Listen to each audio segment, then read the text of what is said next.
you my top 6 tips for loose watercolor paintings. So to start off, you need a plan.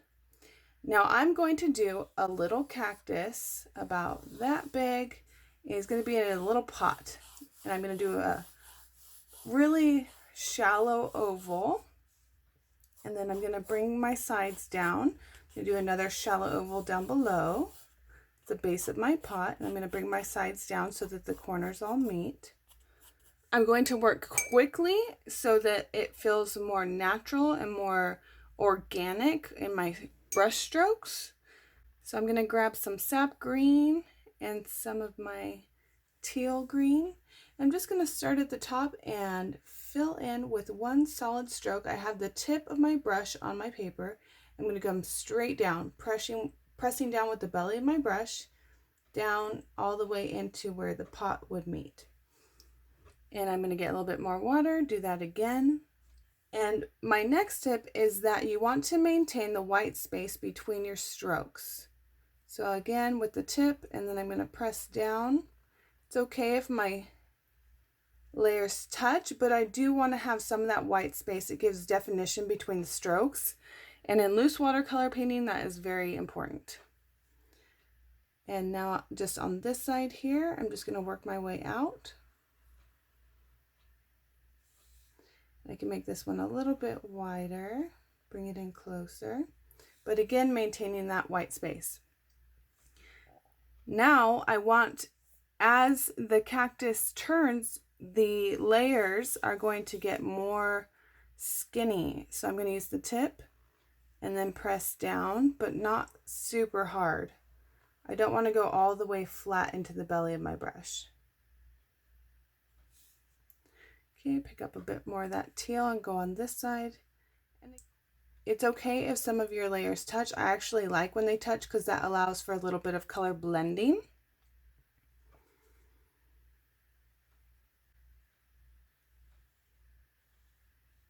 There we go.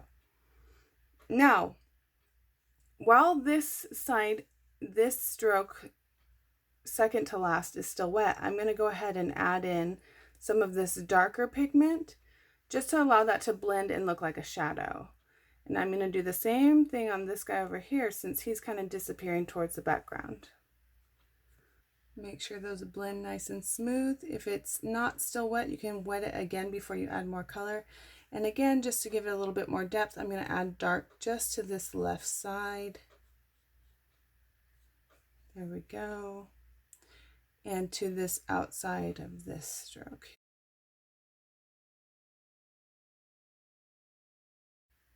Now that whole stroke turned into one color. So one thing you can do to lift color off is rinse your brush off, dab it on a paper towel, and then take your damp brush and drag it back through where you want color to come off. And that's going to give you a highlight. I'm going to do that right here. And I'm going to do that right here. That way the outsides of each stroke is darker and it creates a shadow and it creates depth. Now I'm going to paint the little pot. I want to use kind of a rusty color. I'm going to come down here and just do nice, smooth drag and fill in my shape.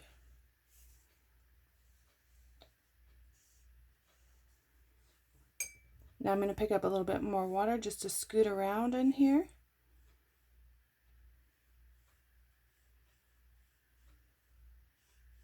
If you start getting a hard edge, just scrub your brush over that area. It'll kind of re-wet it to make it blend smoother.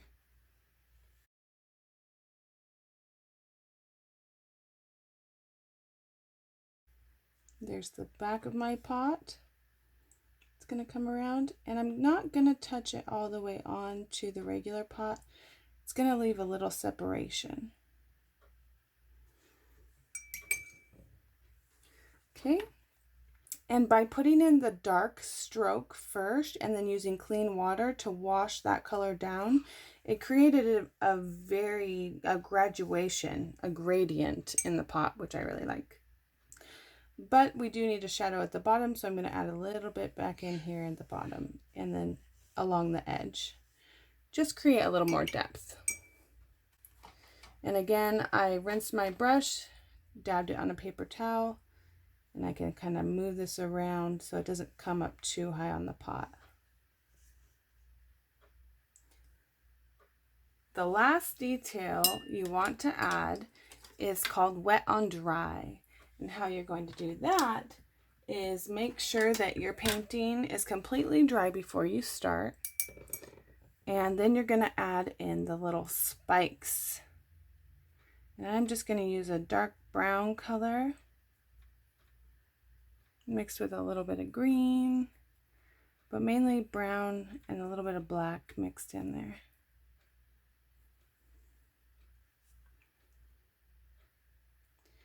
And then you just kind of want to pull it out real quick in little bursts, just barely touching the tip down. They don't all have to be perfect pointy little pieces. Okay, now I'm going to do this next one, and because it's more of a forward facing area, I'm just going to do kind of out in all directions. Forward facing section.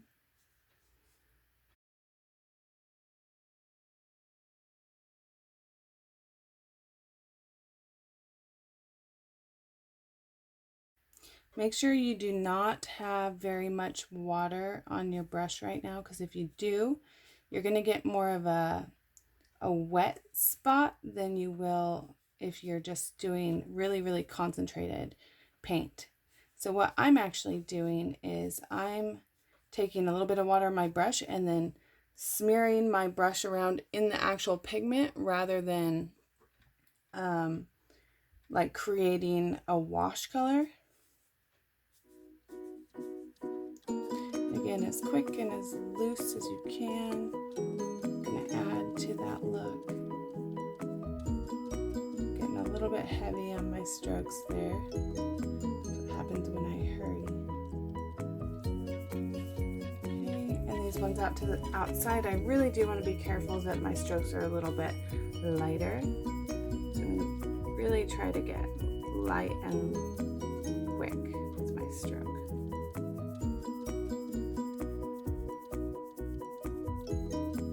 Thanks for joining me, friends. I hope that you enjoyed this tutorial. If you have any questions, please post it in the comments. Be sure to like and subscribe. And if you want to follow me on Instagram, I am at capture.create.explore. Thanks, friends. Have a great day. And there we go. There's our little cactus in a pot.